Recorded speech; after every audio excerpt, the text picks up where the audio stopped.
My name is Lisa Bielava. I'm the composer of the opera Vireo, the spiritual biography of a witch's accuser. Vireo really had its birth in like the Beinecke Rare Book Library at Yale. I was writing a senior essay that ended up being 3 times as long as it was supposed to be. It kind of took over my life. I initially thought that I was looking at collaborative male authorship on the subject of female protagonists. What I found was much, much more than I had bargained for.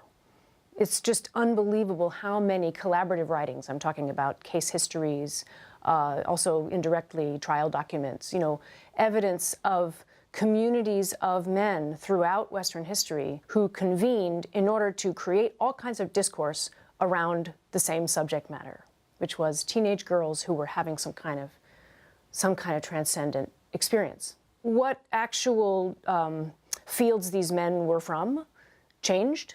You know, were they doctors? Were they priests? In some cases, they were experimental artists who were, you know, giving young girls absinthe in the back of a bar and watching them create spontaneous automatic poetry. But her own direct voice was missing, right? It was through this sort of prismatic, you know, analysis of what she was saying and doing that you learned about the sort of re-articulation of this phenomenon throughout Western history. And I finally felt that I had found a way to engage with this stuff that I had found through this collaboration and through this project. Eric N. is the librettist of Vireo, and he's been working very closely with Charlie Oddie, the director, and myself.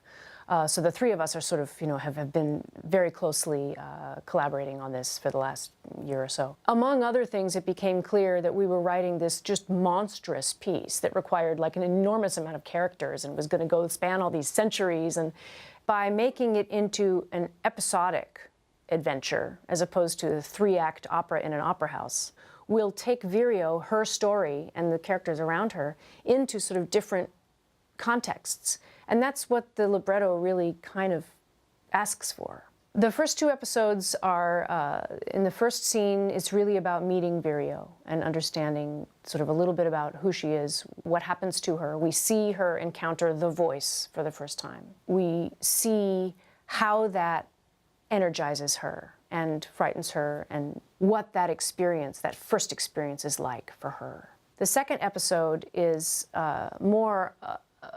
hones in more on the character of the witch, which is sung by the same singer, Laurie Rubin, who sings the voice in the first episode. Vireo has been sent off to a tower. She's sent off to a convent tower. She's been separated from society and put in some special place, in a room, a high place, where she's separate from everybody. And she looks down and she sees this witch being burned. Vireo has witnessed it all, and we don't know yet what that's going to mean for her, this view into this trans-historical truth that she's been shown. The piece can kind of grow and change as Rowan grows and changes. She's 16 now, you know, and so she's going to be growing up. While we explore this episodic format, she'll be 18 maybe when we're done. So the changes that are inherent in this, rather than trying to minimize them so that it can be fixed on stage in a certain moment, we're playing into them and welcoming them.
down steady, hills of France, 5:30 a.m. Early summer fog comes kind to help. Beds of light, the fir trees in meadow, polishing the semi-precious stones of the day. Day's reliquary, bone white on display. The forest stands up from the beds of light and walks to foam corridors. Mothers and doctors walk down halls, closing the woods to a room.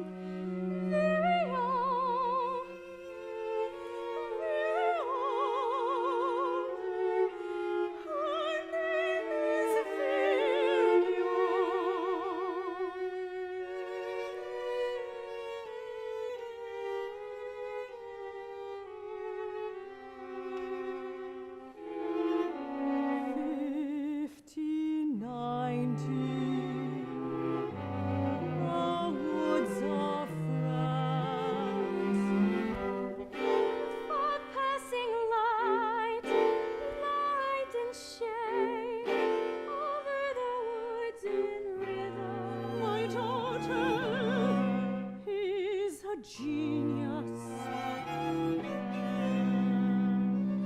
You are not pulling turnips, although your arms work as if they were. You are lifting your daughter from the floor. 14-year-old girl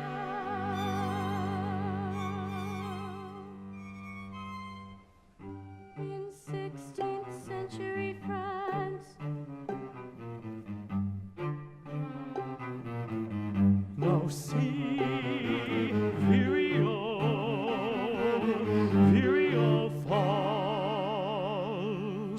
falls to fits. Now see.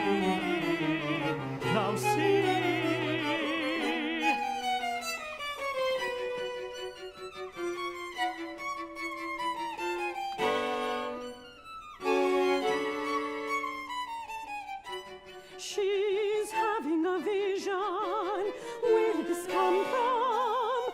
Who was she watching? How did you get up in the tree?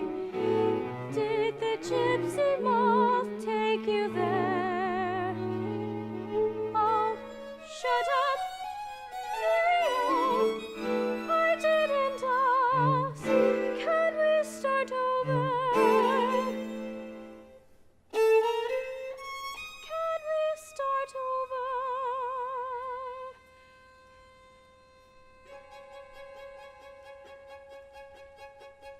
Pause.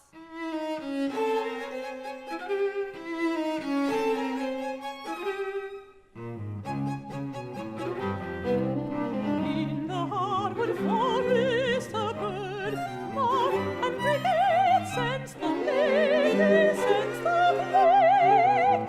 An ocean wonderful this is, suffering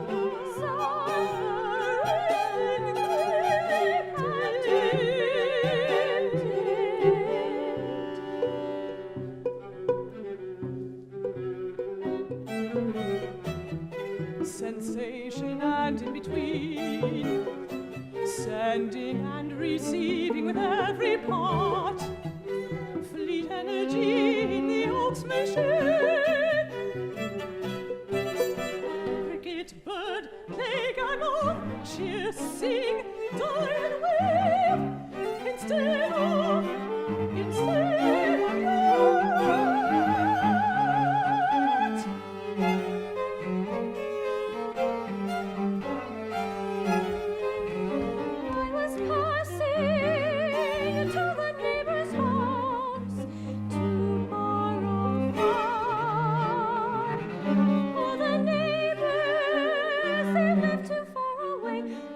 thinking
My soul dies for song.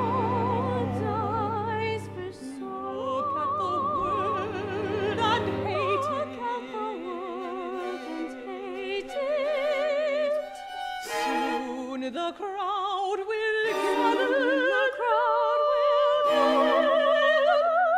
And you will flee.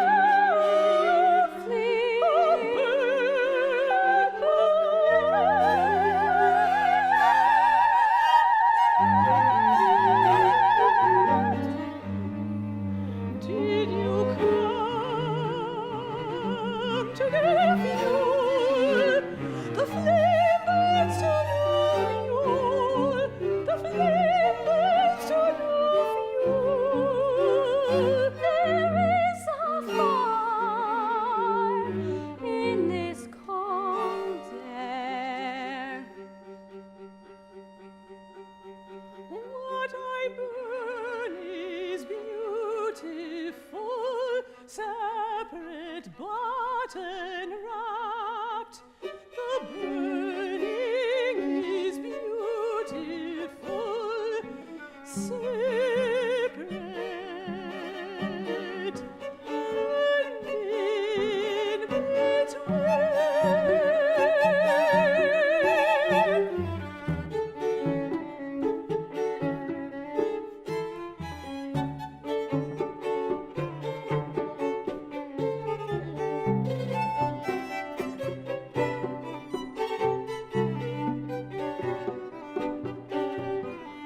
The fog comes in to help people, then changes its mind. When material day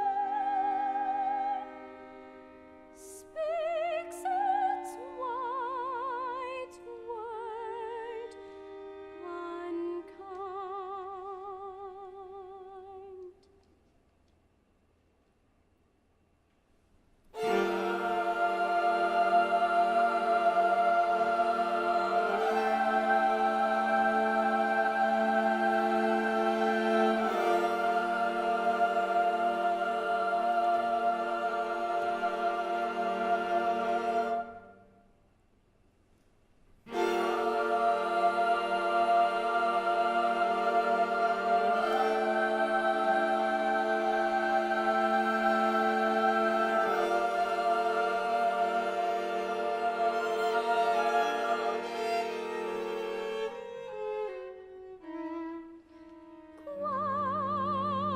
Questions before you go.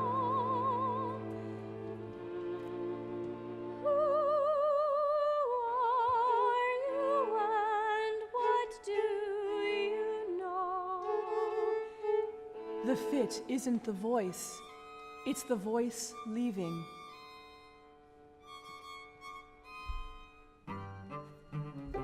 The woods close to a room, and the helpers come in from the hall.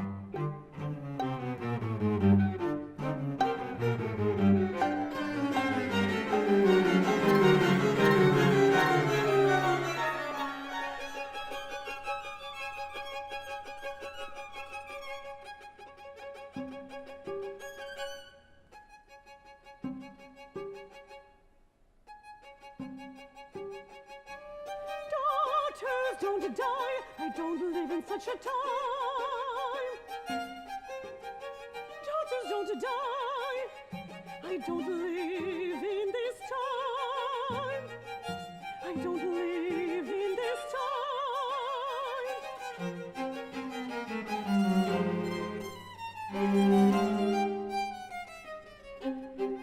We found her this way in the woods this morning. What is it? Leave her lie. He's not going to die. Leave her lie.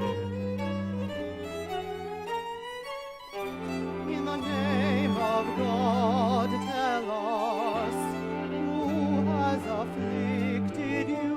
Leave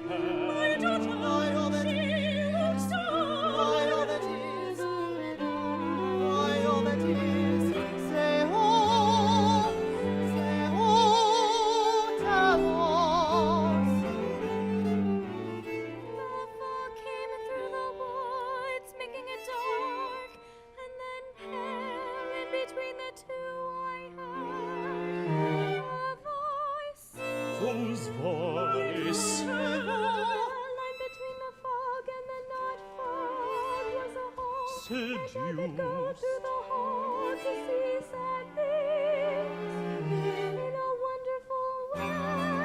Can you repeat what was said to you? I have nowhere to go. Grace, light up a strange new seeming fraction factors math by dreaming.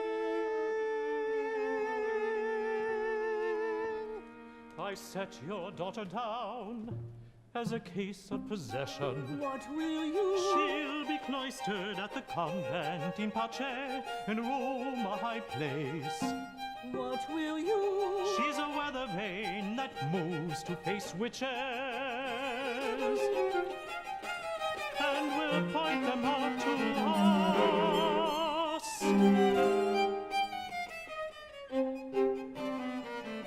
It's over. Where did that come from?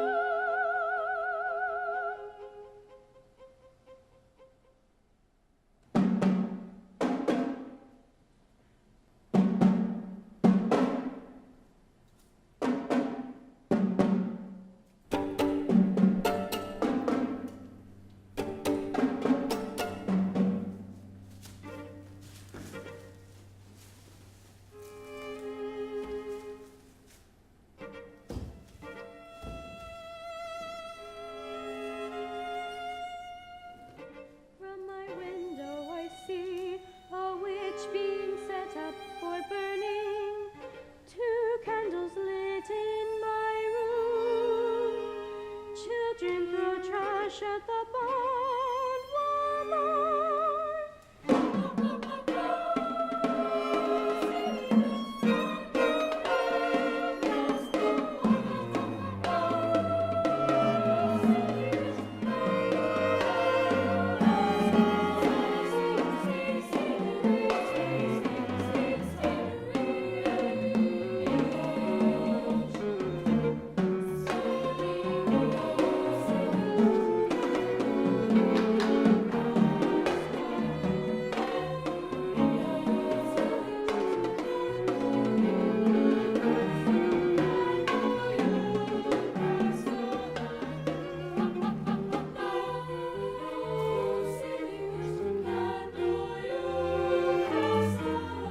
Don't suppose it could rain now, could it? No, too much to ask. So much the worse for you. I can't hear you. I can't hear you.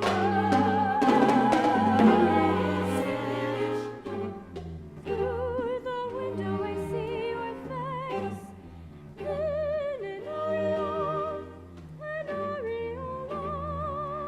Moon Mercury poisoned. I can't hear you. I can't hear you. I live through my house's discipline.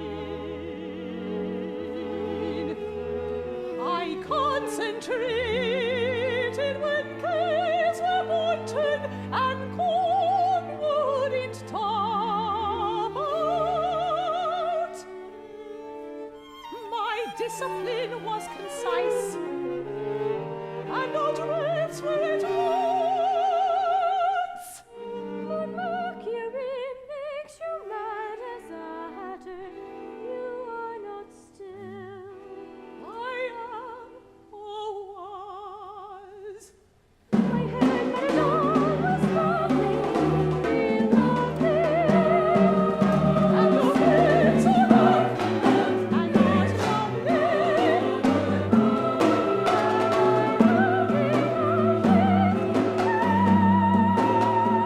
It's hard for me to say, I'm adoring, burning a witch.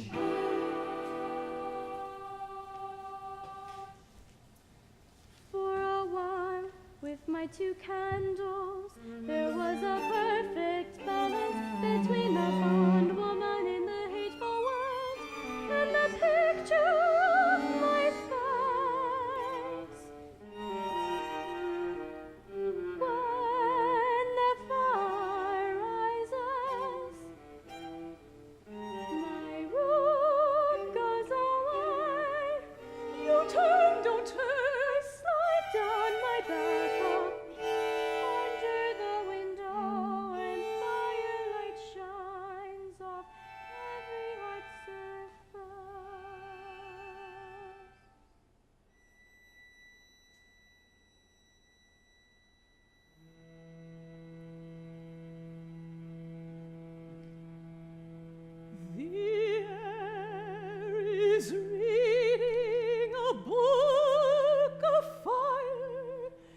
and the air is taken away.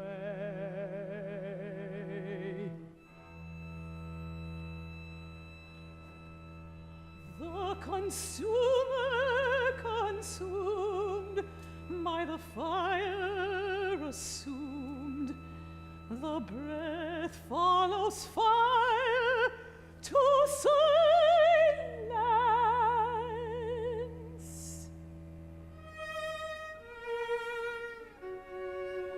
I do not submit, I do not prefer, I am horrified in love.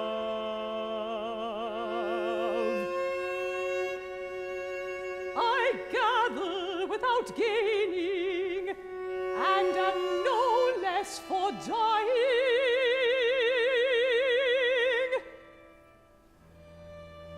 Page after page of flame, language kills you sometimes.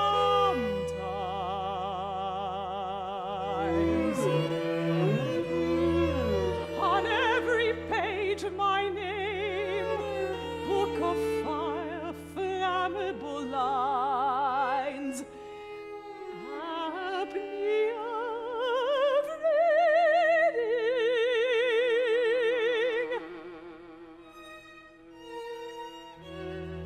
I do not submit, I do not prefer, I am horrified in love.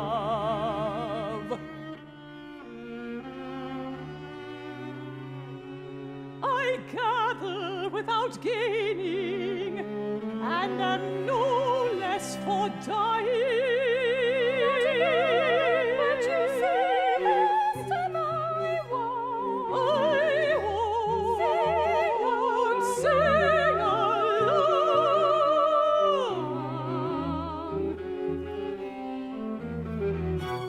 By the window you see how in love I am, how many places I can be.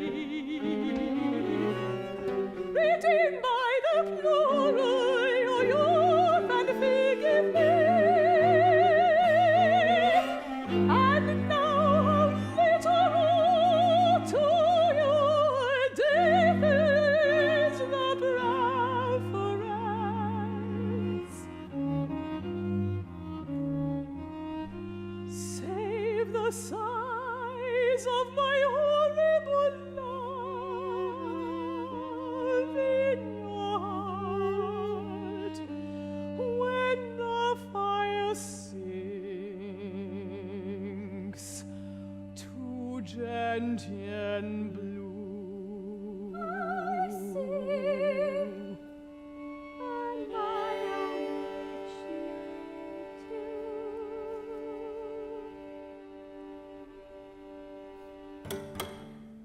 not again.